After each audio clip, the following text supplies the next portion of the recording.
Good afternoon, everyone. It's my pleasure to introduce to you, or I should say reintroduce to you, Dr. Susan Wurtele. Susan was on the panel last night, so I won't go over her biography again, but I would like to mention, because I don't think this was mentioned last night, that she has won 4 outstanding awards for excellence in teaching. So it seems real, yeah.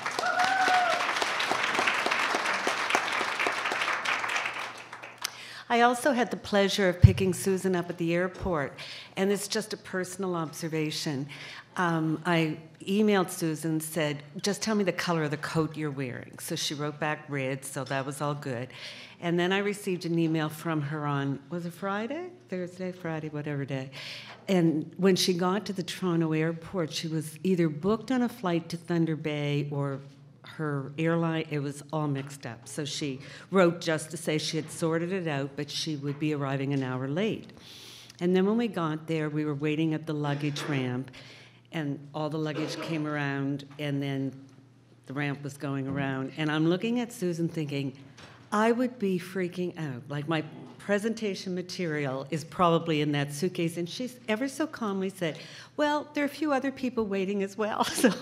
So she's obviously calm, and that's wonderful for our second last session of the day. So welcome, Susan. Thank you.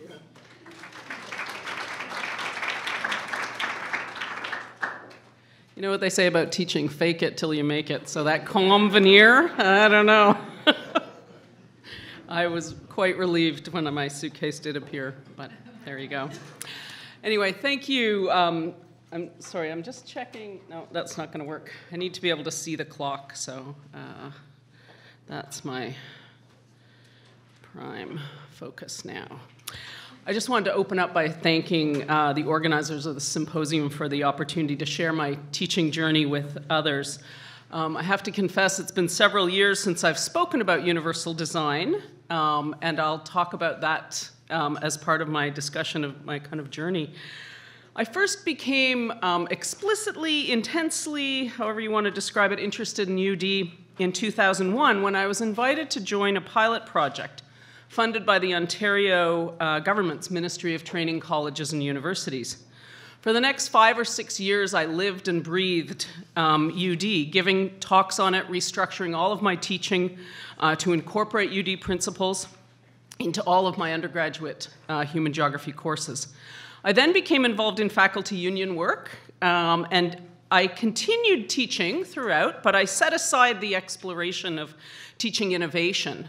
I continued to apply UD in all of my courses. I just wasn't keeping up on top of the field in the same way. So as a result, I characterize my own personal journey as having 3 stages, if you will. There was a stage of innovation and excitement and initial kind of interest. Then there was a consolidation phase, and if I'm being totally honest, it might have even been called a kind of coasting phase, where I sort of moved through. As I said, I was still applying all of the principles, but I wasn't out there learning and hearing about all of the new things. And then finally, last year, I hit a phase that I'm going to call, in my talk, expanding the realm of the possible. And I'll explain what that is in a couple of moments. But what I am going to do today is focus my comments on the first phase, the innovation phase, and then the final phase, the expansion. And what I'm going to do as I go through this is I'm going to use the 7 key principles that I learned way back in 2001. And I was saying to someone at lunch, my early roots in this has almost forced me to stand up every time someone says, is this just a passing phase? And say, I've been at this for a long time, so I think it's got some staying power. But at any rate, I'm going to take you back to the 7 key principles that I learned when I first started this journey to structure the comments that I'm going to make about my initial phase. Then I'm going to broadly consider, and actually I'm going to, I should say briefly broadly consider, some of the barriers and challenges, because one of the things I've noticed is that there's been really ample discussion of really wonderful perspectives on the barriers and challenges and mechanisms and ways that we can overcome those as well. So I'm only going to light very briefly on the barriers and challenges before I head into reflecting on what happened last year when I was assigned to teach an entirely new course that I hadn't material I hadn't been exposed to, and came at it after this long phase of kind of consolidating my thinking on UD, and started totally from scratch. So not modifying a course to incorporate UD, but just where was I at when I started from scratch on this. And then before we wrap up, I'm hoping that I will leave enough time to invite you to engage in a discussion that I hope is going to draw on some of the inspirations that we've all experienced over the last 2 days, to reflect on our experiences and our opportunities as we go forth from this exercise. I don't think teachers can really start any discussion of their practice without reflecting on their teaching philosophy. To do this, I went back to a statement I worked up some 10 years ago that's based on inspiration and perspective that, if I'm being totally honest with you, is now about 20 years old. So there, I've said it, it feels like I've been teaching for a long time. Sometimes it doesn't feel like it, but then when I have to put it in those stark kind of terms, it does. Okay, we're getting ahead on one set of slides, but that's okay. So my teaching philosophy in the mid-1990s was based on the work of Bell Hooks, and in particular, her book, Teaching to Transgress, Education as a Practice of Freedom. This is long before I'd even heard about UD. The academy, she says, is not paradise, but learning is a place where paradise can be created. The classroom, with all of its limitations, remains a location of possibility. In that field of possibility, we have the opportunity to labor for freedom, to demand of ourselves and our comrades an openness of mind and heart that allows us to face reality, even as we collectively imagine ways to move beyond boundaries, to transgress. This is education as practice of freedom. An extract from my teaching philosophy statement that I wrote in 2006 captures my interpretation of Hooks' notion of engaged pedagogy. And I said at the time, Bell Hooks' words resonated with my desire to create a classroom that's the starting point of education, a classroom that encourages the liberation of knowledge, encourages students to bring their personal lives into the classroom, to critically analyze their experiences, but most importantly, to take what they learn out of the classrooms into their communities, however defined. It was, in fact, this philosophy of education as the practice of freedom that sparked my interest in universal design. I wanted a classroom with no barriers to participation, and no barriers between the classroom and the students' lived realities, whatever those lived realities might be. So, in 2001, I was approached, as I said, to take part in a province-wide pilot project to incorporate the principles of what at the time was called universal instructional design, or at least in the version that we were engaging in, and I jumped at the chance to get involved.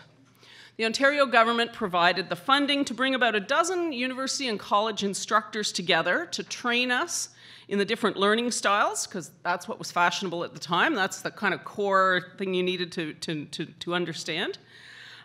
We were also trained in instructional design, and most importantly, we were provided with the means to incorporate what were at the time advanced technologies and advanced technological aids in our classroom. So they provided the funding, they provided the means, that they would hire people to come in and work one-on-one with us to achieve this. There was also a parallel project at the time that I was only indirectly involved in that measured the effectiveness of this approach. So there was a research component of it as well. So I guess in that case I was more the subject of the research than involved in it overtly. But it is out there, available somewhere. I haven't looked at it in a while. But as I said earlier, when I started to think back on that experience and that project, I decided that the best way to explore that project and the influence that it had on my teaching practice was to return to those UD principles as they were applied in my classroom at the time. Now, some version of these floats around pretty much all of our conversations. I'm going to go through each of these in turn, and you'll see them again, so you don't need to memorize them, although there will be a test, right? Isn't that the standard faculty joke? I'll try and come up with a new one before the end. So let's get started. Principles of universal design. First of all, determine the essential components of the course. You can't go anywhere without this piece. It sounds self-explanatory, and it sounds, on the face of it, if you haven't done it before, it sounds relatively straightforward. But in the context of the pilot project, faculty were really pushed to determine what was truly essential knowledge and what was just traditionally expected. What did we actually really need those students to walk away from? We had lengthy discussions about the link between those essential components and the next principle that I'll look at, student expectations. And we were forced, as I said, to ask ourselves really hard questions about whether our traditional modes of measuring knowledge and skills were the only ones that could work. Not whether they were the right ones. We were asked, were these the only ones?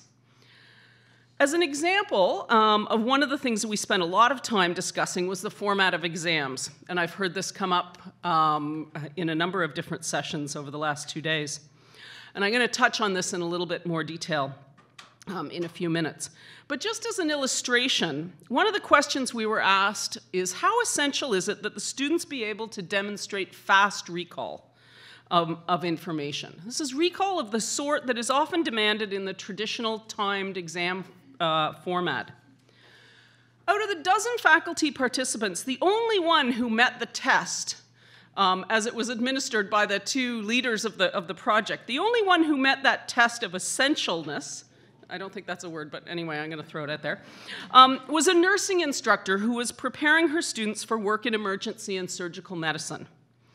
While the rest of us were asked to strip our evaluations of unnecessary time pressures, she was allowed to hold fast to her belief that her students had to master memorization as a means of lightning-fast recall of the sort that you really do hope that some way you have lightning-fast recall when somebody has got your life in their hands. Well, that was 2001, and we all know today that doctors, as was pointed out in last night's panel, have fully integrated mobile devices into their practice, proving, one assumes, that memorization is not the only way to access medical knowledge quickly. So the exercise was boiling things down and being pressed to really defend what you were asking of your students in terms of those essential components of the course. The second principle, sorry, I forgot the second part of the slide, but I'll get into the rhythm. The second principle centers on expectations and feedback. And one feature of UD that almost made me abandon the exercise entirely was its obsession at that time with grading rubrics. I can't stand grading rubrics. I hated them from the beginning, and in spite of all of the promises that were made to me, I never learned to love them. And eventually, I developed the courage to just say I can work without grading rubrics. I did give them a very solid chance. I used them for a number of years. But as I matured in my teaching, I decided that I really was a better teacher without them. I find that they stifle student creativity in my class. And when I use them, I grew to loathe grading even more than it's already not my favorite exercise as a faculty member. And using rubrics, I just came to really be very unhappy about that. And what I realized was that when I added additional components on top of or in support of defining and measuring my expectations, the rubrics, in fact, became less important to the exercise. So that when I encouraged the use of work plans and self-assessments along with grading guidelines, which are a light and very different, from my perspective, philosophical approach, as opposed to rubrics, that rubrics were no longer necessary. And what that has allowed me to do is focus my energy and my time on the development phase of my students' work rather than on the assessment phase, without undermining my ability to provide that kind of feedback. And I'll talk a little bit more in a few minutes about some of the different ways I've developed of achieving that feedback. So the third principle, as we were introduced to it, was to explore ways to incorporate natural supports for learning. Over the years, and the subtext, the subheading says, some disability-related accommodations benefit all students. So explore ways to infuse those natural supports in all courses.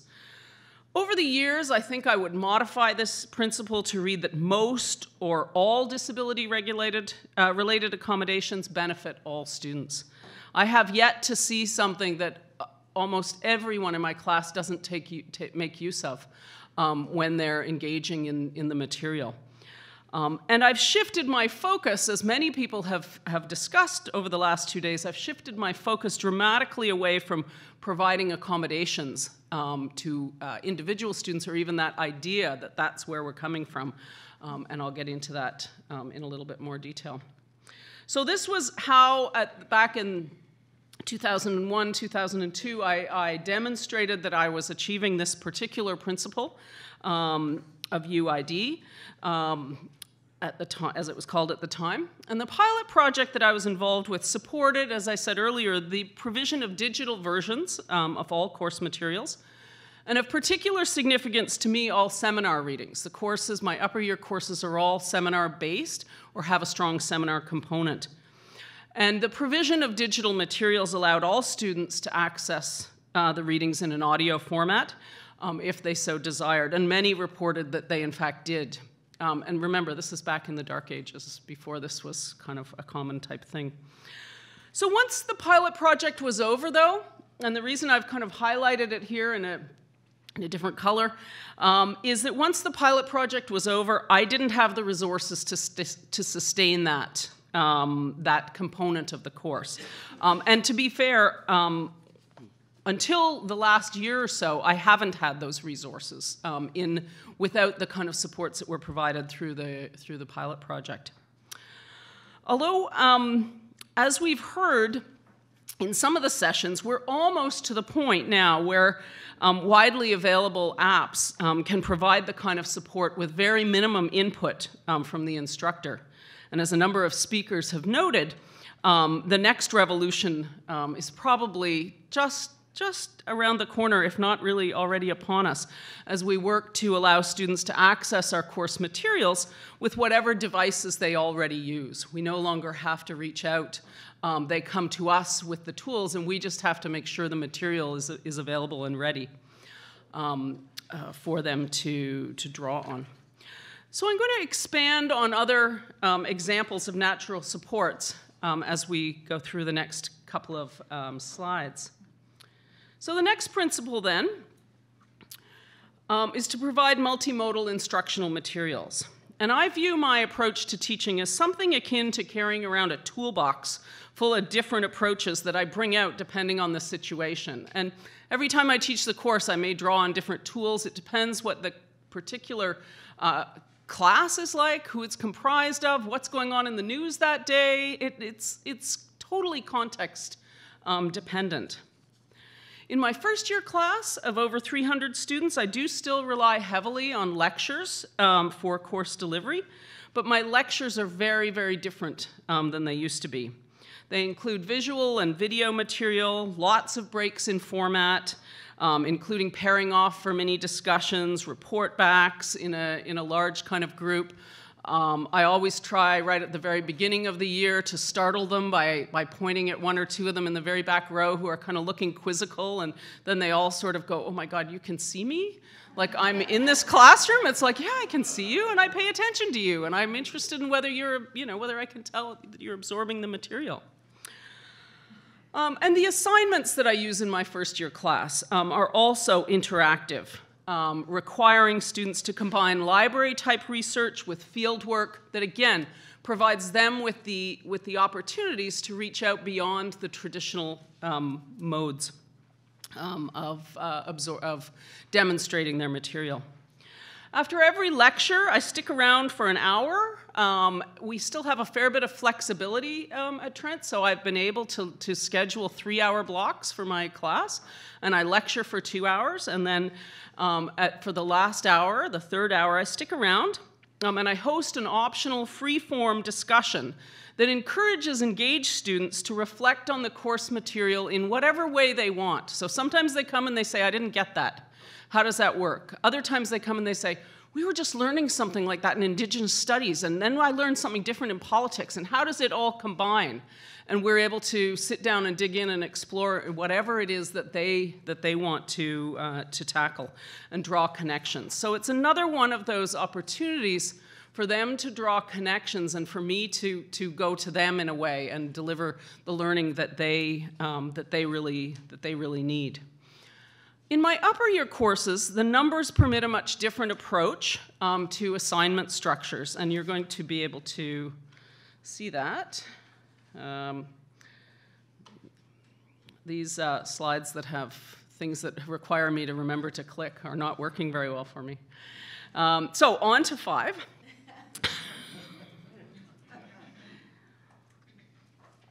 In 2001, all of my upper year classes featured the old style essay option.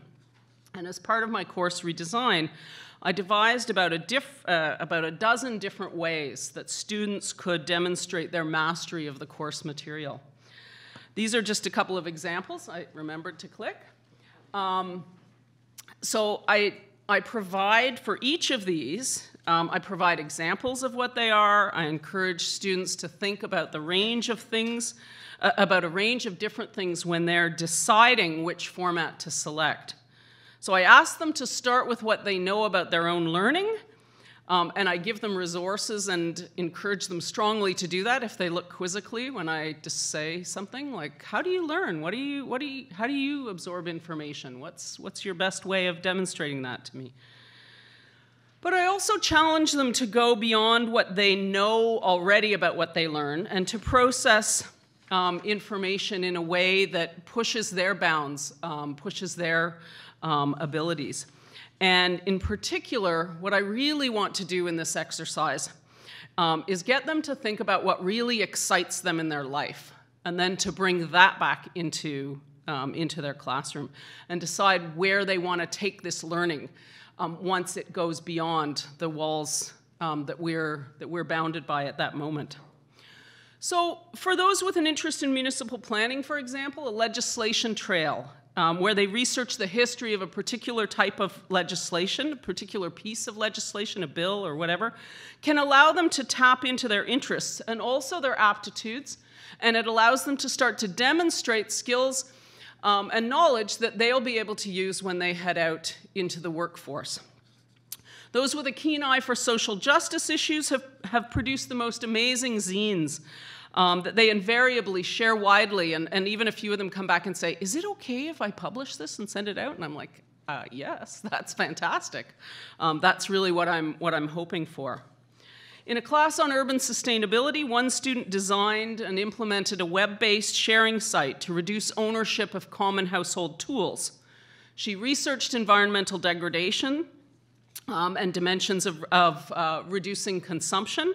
She researched insurance issues, marketing issues, and she incorporated all that she learned along those lines into the creation of a site which lived on long after she graduated. And last I checked, it was still going on. So I didn't realize it when I first became involved in UD, but combining students' abilities with their interests is, to my mind, a crucial dimension of making our learning accessible. And I now take it as almost a challenge to see how far I can bend to allow students to demonstrate their knowledge, or to demonstrate that they've absorbed the knowledge and the core elements of the class that I'm teaching. One of my favorite stories along this line is of a concurrent education student in my feminist geography course who wanted to complete a teaching unit that she could use in her upcoming placement.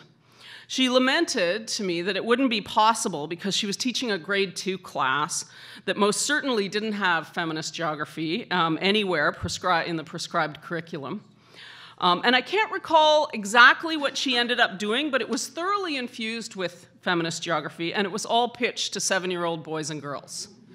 And it was fantastic. She explained it to the class, she took us through it, she then taught it and came back and explained how it had worked and how she'd been able to draw that. So it took what we were learning in the classroom, which on many levels was quite theoretical, and it said to her, you do what you want with this, and then show me, and I'll understand that you've demonstrated for me that you've mastered this. In terms of other principles, one of the things I was listening to this morning was that fantastic talk, and I don't know if Keisha's here from Mount A. I think she had to leave. A fantastic talk challenging professors and faculty from a student perspective of where we can go with this. And it made me reflect on some of the things I already do, which I'll tell you about, and some of the things that I am going to take back and try and incorporate. But she talked about extensions, and she said, you got to ask yourself, do you really need those extensions? Do they have to be as firm? And in my case, they don't. In my case, this isn't measuring something that students, so I wouldn't pin it at that essential category. They don't need to have this firm deadline. So what I do is I make an extension available. I don't tell them this at the very beginning of the class, but I tell them a couple of weeks before the assignment's due, and I say, you can sign up for an extension of up to a week. You can nail it at one day if you know that everything's coming crunching down and you really want to be able to measure out your time. You can take the full week if you want. And the reason I developed that was because when I first just gave a blanket extension to everyone, I had students say, you know, I really need that deadline because it really helps me to get motivated and stay on task. And I said, that's fine. You tell me what day you want it, and that will be your deadline. And from then on, it's a firm deadline unless you need to come and talk to me about extenuating circumstances.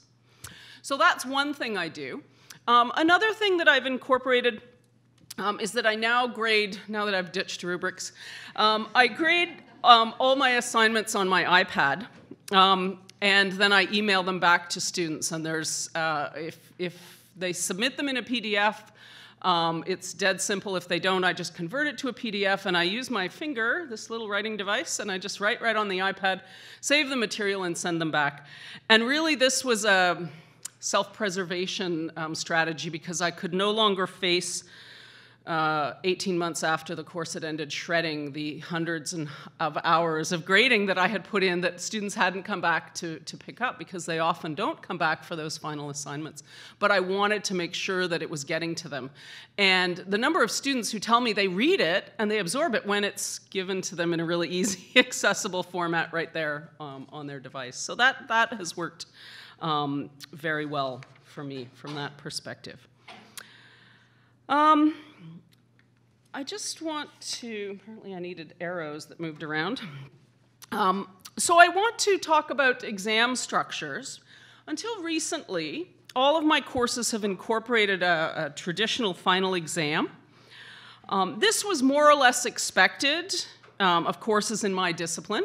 Things have changed a little bit recently, but I thought I'd share with you one strategy that I developed for working around the traditional format and creating a more accessible exam. So first I tackled the time issue, which isn't covered on this slide. And rather than relying on individual students to seek accommodations in the form of extra time, I restructured my exams in a really simple way. I restructured them all to be 2-hour exams, but I gave everybody 3 hours. I don't care whether they can write them fast or slow. I want people to be able to relax on that. I still obviously give any accommodations that students come and ask me for, but I tell them in first year, and then they hear it again in upper years, that they probably won't need them, that if they want them, they're there, but they probably won't need them. So students will often write their first year exams through the testing center.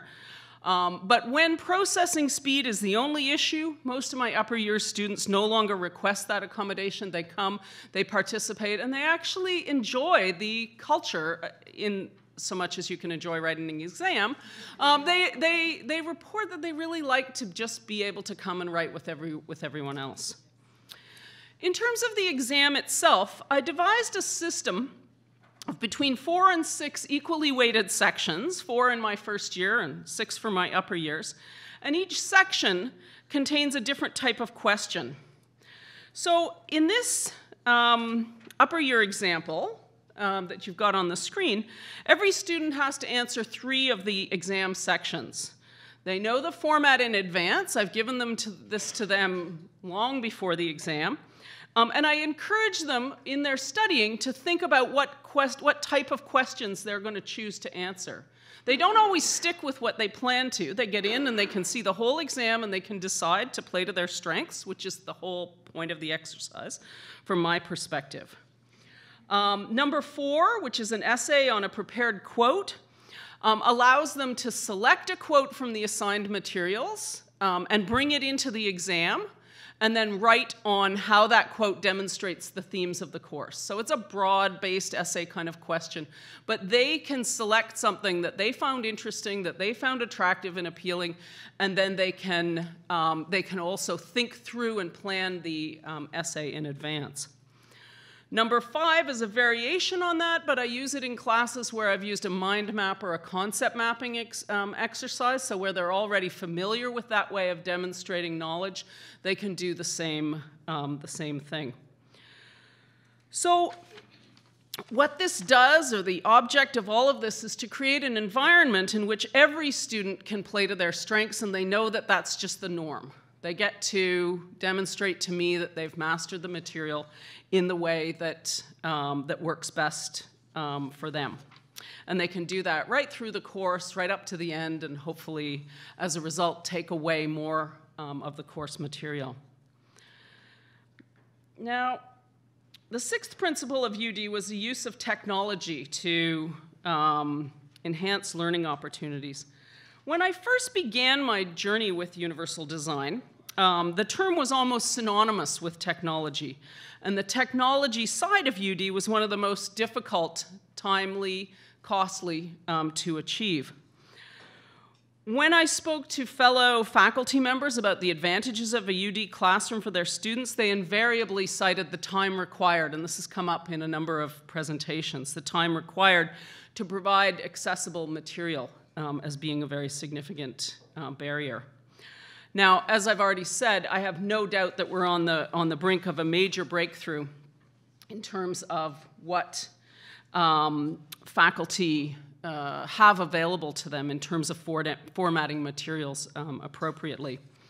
Now, as you can see, if you've been following along, the highlighted material are places where I've kind of struggled with these original goals.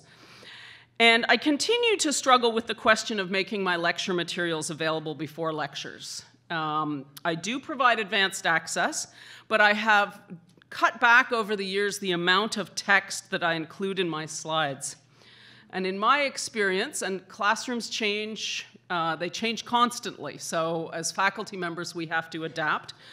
But in my experience, when I've provided very comprehensive slides in advance, I've found a direct and negative correlation with lecture attendance. And I can't rectify that, I can't justify that in my mind. Losing the ability to reach out and grab these students face to face is something that, to me, outweighs the benefits. And so I'll work with students still, which is less than ideal from a UD perspective, but I will work with students if that doesn't work for them, because I found that the negative externalities around that were not worth it, from my perspective. The last of the principles of universal design, encouraging student-faculty contact, is one of the ways that I compensate for supports that I've stopped using, such as the expansive material provided online. I flagged email here because I continue to struggle with electronic communications methods. I know many have found email and texting to be a great way to encourage student interaction, and I don't dispute that it can be. I don't also think that it's the be-all and end-all of access to faculty, but I do think it's extremely important as faculty that we balance our work and our life, and that we model for our students where we hope they will end up. And I think this came home to me a couple of years ago in a brief email exchange that I really wish I'd kept, but you know when you're just deleting things? So it was about 11:30 at night, and an email appeared in my inbox. I didn't see it till the next morning. And it had a question regarding an assignment that was due first thing the next day. Wait. This was followed at about 4 a.m. by a second email along the following lines. Hey, Professor Wurtele, I'm not sure what's up, but I really need to hear from you about the assignment that's due tomorrow. And I resisted the temptation to tell him that what was not up was me, and that I was sound asleep, and that I generally, as many of the people I know in the world, sleep between 11 and 6, and, you know, sometimes a bit beyond. So it drove home to me that there is a downside in providing instant kind of access, and that is that they can develop unrealistic expectations of you, and I was certainly not willing to meet those expectations. I do continue to work to find ways to encourage students to make face-to-face contact with me, because ultimately, if I can get them in my office, I can usually grab them and really understand what interests them about the course material.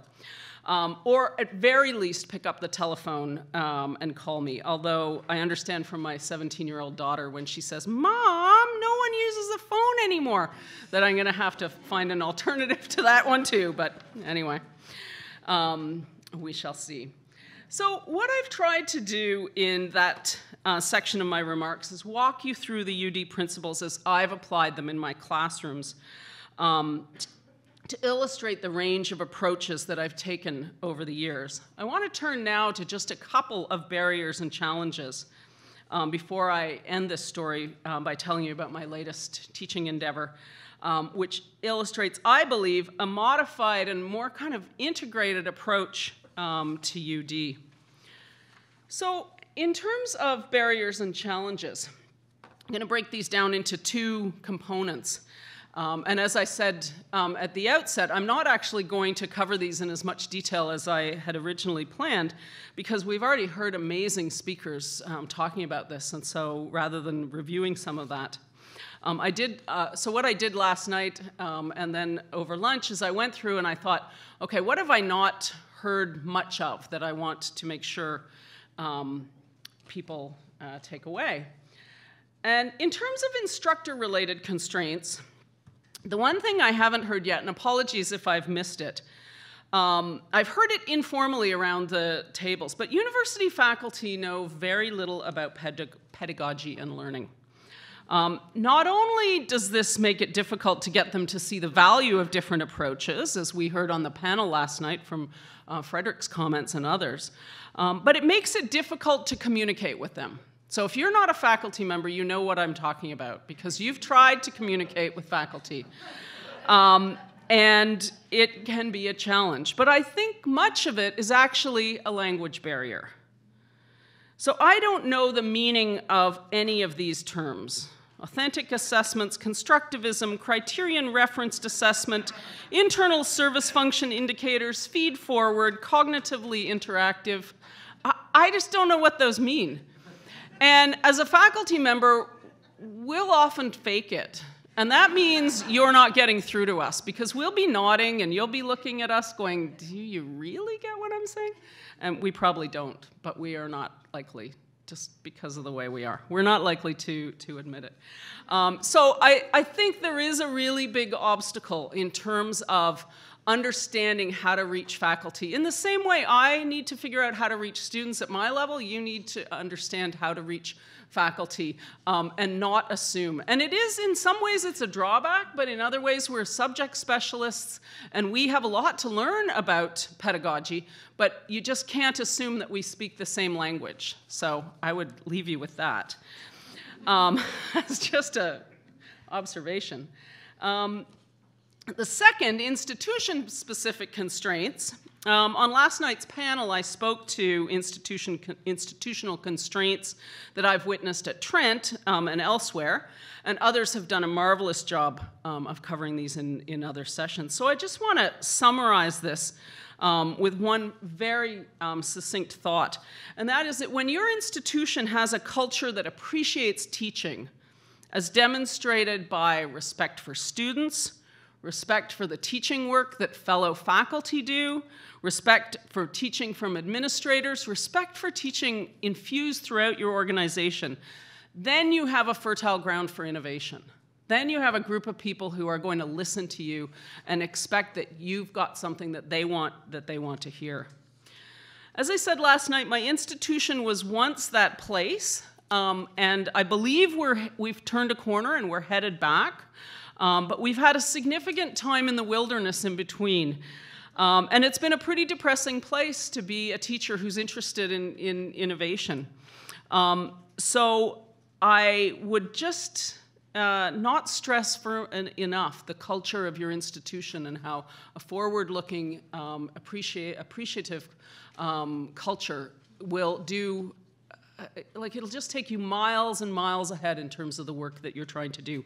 And accomplishing that, I think, as was discussed last night, is a matter of managing change. If you're not coming from a place that has that, then you really do need to think long and hard about how you make a culture shift. And it's not easy, and you won't do it if you just try to do it by like pushing the bricks forward without thinking in a comprehensive way. So, in the few minutes that I have left, I want to talk a little bit about a course that I taught last year. And so last year, for the first time in probably 10 years, I was assigned to teach a course that I'd never taught before. It was a course called Social Geography. And I didn't realize it at the time, but what I found since then, in particular, again, I'll thank the course organizers for inviting me, because it allowed me to kind of reflect on where I'd been and where I am now and why that kind of difference. What I've realized is that I have come at the whole exercise of teaching from a very different perspective. I just wanted to start with a course description, and I'm not sure this is on the French slide. But this is just what social geography does, and essentially it's a course that looks at the spatial dimensions of social groups and different things that emphasize those issues. So whether it's people's lives through class, race, ethnicity, gender, sexuality, poverty, health, well-being, all of those things are covered in social geography. It's a course... just aware of the time. I'm not going to say too much about the seminar structure that I use, but essentially, let's see what I can do in a relatively fast way. I think there's a couple of really important things in designing seminars. One, I am not a fan of the massive reading lists that you expect students to somehow sort out and extract the key readings. So I give students 2 readings for each seminar. They're manageable, and I expect them all to read it, and we have fantastic discussions because everybody's on the same page. I can certainly give them lots of additional readings if they want to go beyond, but that's what I do. They're all available in a PDF format, usually available through the library, through a download, through a link, and they're all available at the beginning, the first day of class, so they can get in, get caught up to speed at their own rate. Each week, I ask them to hand in a reading summary at the beginning of class, but the format of that reading summary is up to them. The only thing I've steered away from is just letting them show me their highlighted notes, because I found that there was a little bit of a disconnect between the key themes and the highlighting. But I've had students hand me in cartoons that they've drawn of the reading material. I've had students hand in concept maps. I've had students hand in fully formed 10-page notes. And I say, you don't have to do that. And they said, well, no, but that's just how I absorb material. I'm like, great, just show it to me. I said, it's not a make-work project. I want to see what you would, if you were, this is how I'll describe it, if you were the kind of student who made notes when you read things, what would these look like? So really, I'm just saying, take it out there.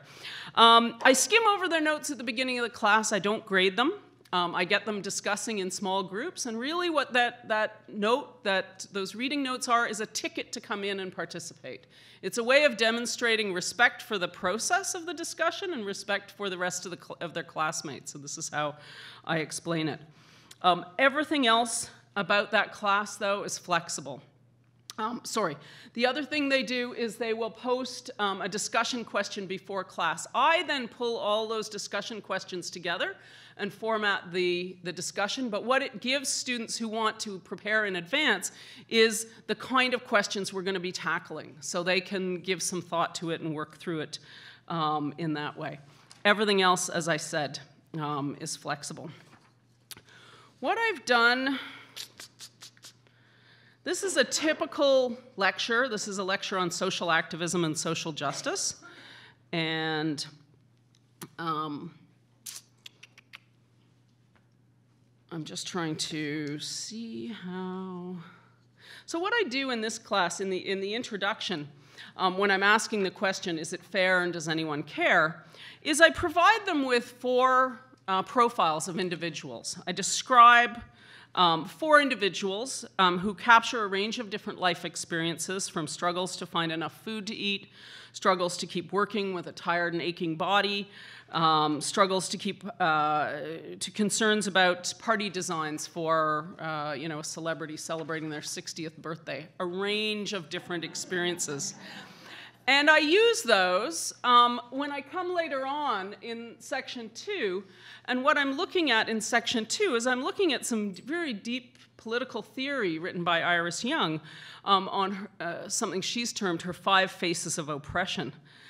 So I begin by reviewing a range of people that they can imagine, and it also is a really good strategy for getting them to think, how would I describe myself and all of the things I deal with? And then when we come to that section that has the much more deep theoretical perspective, what I've done is get them to break into groups and have them review each of those 5 faces of oppression, drawing them back either to their own perspectives or to the faces that I gave them at the beginning. So they pull all that material together, and they're building on their understanding of something that otherwise is a kind of theoretical piece. The next example, I'm just going to show you some of the uses I'll make of slides and visuals. So these are 2 terms that are basic. They're just kind of literacy, basic things you're going to need to understand if you're reading social geography literature. Gemeinschaft and Gesellschaft. Essentially, they mean community and society. I won't go into a great definition. I'll talk to them about what they mean, but what I want them to take away is a visual that will help them to remember it, because I don't need them to know the depth of the definition. As I said, it's a literacy kind of thing. They just need to know when they come across these terms what they mean. So that's one approach to that. The next thing I'll just touch on really briefly, social theory is oftentimes one of the most difficult subjects to teach in a broad and general way, and again, in a way that's accessible.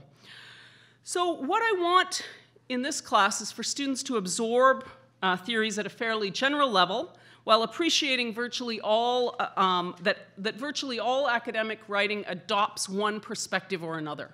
So I need them to know that when they read something, it's coming at them, it's being written from a particular perspective. So rather than lecturing my way through a topic like this, which I have tried with limited success, in this case, I broke the class into small groups, and I provided each of them with some brief written background on descriptions of different theoretical perspectives. And then I had each group fill in a worksheet for their topic. In this case, they were looking at an older theory called environmental determinism.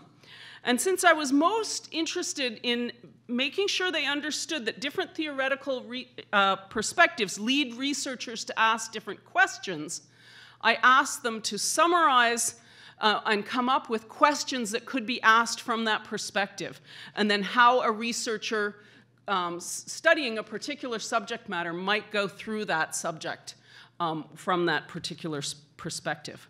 They worked on this for about 15 minutes. Then they came back to the class and walked the group through what they had come up with as a way of teaching it back. So they were integrating it. They were teaching it back to the class. In one case, when we got to postmodernism, they totally blew it. And I explained to them, since I always introduce the class material, if something doesn't work, it's my fault. I haven't presented it properly to you. And so I took it back and I said, okay, I'm going to make another stab at this. And the next week we came in with different material to explain postmodernism, and we went through it again. So it was a way I could see of checking, double-checking, reflecting back. I've given you a bunch of examples, and I think I should probably leave it there. So I am going to leave it at that.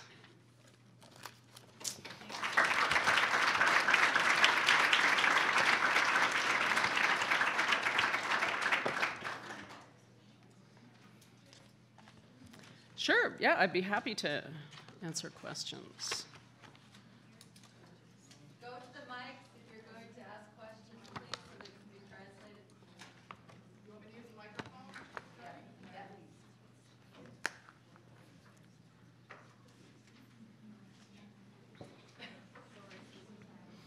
That's okay.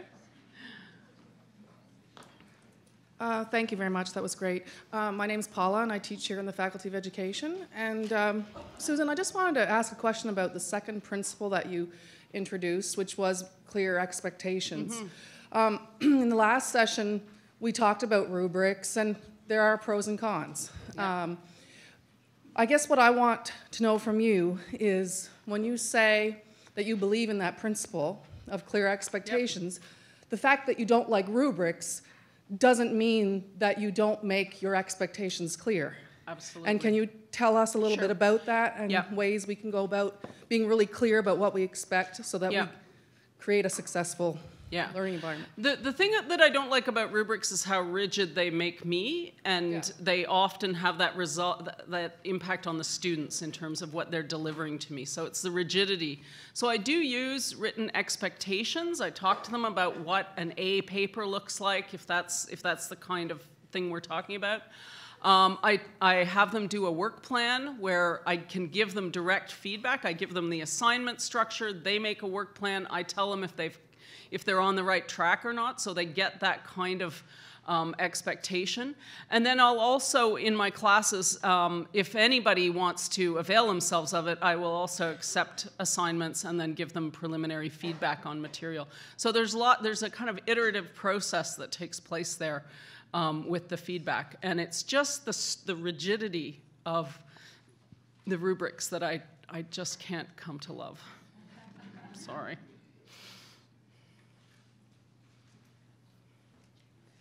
Hi. I was quite inspired by your exam multiple formats. As a newer instructor, one thing that I've been struggling with a little bit is how to weigh mastery of breadth versus depth.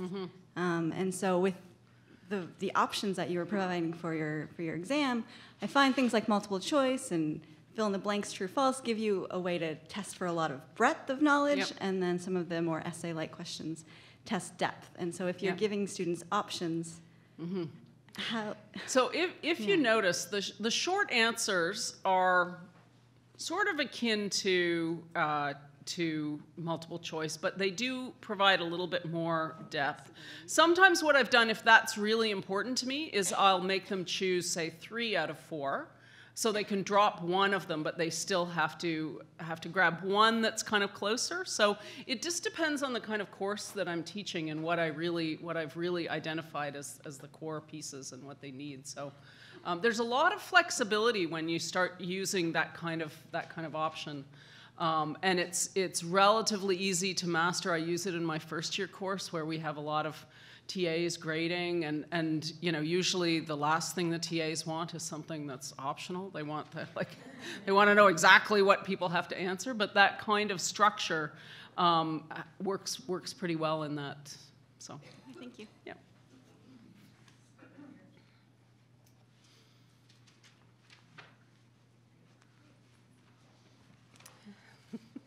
Well, Susan, on behalf of the Planning Committee, thank you very much for a very interesting, animated, and honest presentation. I really appreciate that.